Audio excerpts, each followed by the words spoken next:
ಇವತ್ತಿನ ಮೊದಲ tech news ಬಂದು ಭಾರತ್ ಏರ್ಟೆಲ್ ಟೆಲಿಕಾಂ ಸೆಂಟರ್ನಿಂದ ಒಂದು ಅಪ್ಡೇಟ್ ಬಂದಿದೆ. ಏನು ಅಪ್ಡೇಟ್ ಅಂತಂದರೆ, ಅವರು ಮಾಡಿರೋ ಅನೌನ್ಸ್ಮೆಂಟ್ ಪ್ರಕಾರ ಅವರು ಭಾರತದಲ್ಲಿ ಮೊಟ್ಟಮೊದಲವಾಗಿ ಕೋಲ್ಕತ್ತಾದಲ್ಲಿ ಅಂಡರ್ ವಾಟರ್ ಮೆಟ್ರೋ ಸ್ಟೇಷನಲ್ಲಿ ಇಂಟರ್ನೆಟ್ ಮತ್ತು ವಾಯ್ಸ್ ಕಾಲಿಂಗ್ ಫೆಸಿಲಿಟಿಯನ್ನು ನೀಡಲಾಗಿ ಹೇಳಿದ್ದಾರೆ. ಇದು ಒಂದು ಕೋಲ್ಕತ್ತಾದಲ್ಲಿ ಮುಂದಿನ ದಿನಗಳಲ್ಲಿ ಕಂಡುಬರುತ್ತದೆ. ಏನಂತಂದರೆ, ಹೈ ಸ್ಪೀಡ್ ಕನೆಕ್ಟಿವಿಟಿ ಇಂಟರ್ನೆಟನ್ನು ನಿಮಗೆ ನೀಡುತ್ತಾರೆ.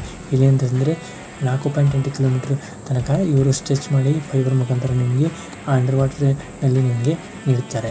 ಇದರಲ್ಲಿ ನಿಮಗೆ ಏನಂತಂದರೆ 35 ಮೀಟ್ರಿನ ಆಳದಲ್ಲಿ ಇದ್ದರೂ ಕೂಡ ನಿಮಗೆ ಇಂಟರ್ನೆಟ್ ಫೆಸಿಲಿಟಿ ಬರುತ್ತೆ. ಮತ್ತು ನಿಮ್ಮ ಟ್ರಾವೆಲ್ ಮಾಡುವಾಗ ನಿಮಗೆ ಯಾವುದೇ ರೀತಿ ತೊಂದರೆ ಆಗದ ಹಾಗೆ, ಅಂದರೆ ನಿಮ್ಮ ಹೈ ಡೆಫಿನೇಷನ್ ವೀಡಿಯೋ ಸ್ಟ್ರೀಮಿಂಗ್ ಕೂಡ ಆಗುತ್ತೆ. ಮತ್ತು ಗೇಮಿಂಗ್ ಆಡ್ಬೋದು, ಮಲ್ಟಿಪಲ್ ಚಾಟಿಂಗು ಮತ್ತು ಅಪ್ಲೋಡಿಂಗ್ ಫೋಟೋಸು, ಈ ರೀತಿ ಒಂದು ಫೆಸಿಲಿಟಿನ ಅವರ ಇಂಟರ್ನೆಟ್ ಫೆಸಿಲಿಟಿ ಮತ್ತು ಕನೆಕ್ಟಿವಿಟಿ ಮುಖಾಂತರವಾಗಿ ನೀಡುವುದಾಗಿ ಒಂದು ಭಾರತ್ ಏರ್ಟೆಲ್ನವರು ಅನೌನ್ಸ್ಮೆಂಟ್ ಮಾಡಿದ್ದಾರೆ.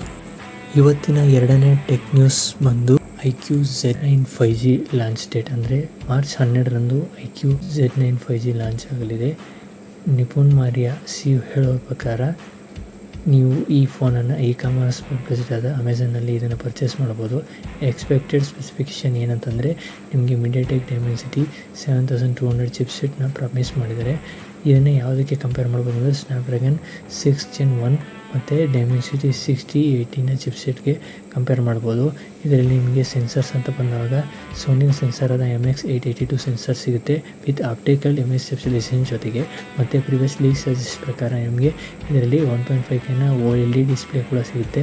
ಔಟ್ ಆಫ್ ದ ಬಾಕ್ಸ್ ನಿಮಗೆ ಬ್ಯಾಟ್ರಿ ಅಂತ ಬಂದಾಗ 6000 mAh ಬ್ಯಾಟ್ರಿ ಸಿಗುತ್ತೆ. ಮತ್ತು Android 14 OS ಜೊತೆಗೆ ಇದು ಔಟ್ ಆಫ್ ದ ಬಾಕ್ಸ್ ಇರುತ್ತೆ. ಇದರ ಎಕ್ಸ್ಪೆಕ್ಟೆಡ್ ಲಾಂಚಿಂಗ್ ಪ್ರೈಸ್ ಬಂದು ಎಕ್ಸ್ಪೆಕ್ಟ್ ಮಾಡಿರೋದಂತಂದರೆ 19,000ದಿಂದ 25,000 ಒಳಗಡೆ ನಿಮಗೆ ಇದು ಸಿಗ್ಬೋದು.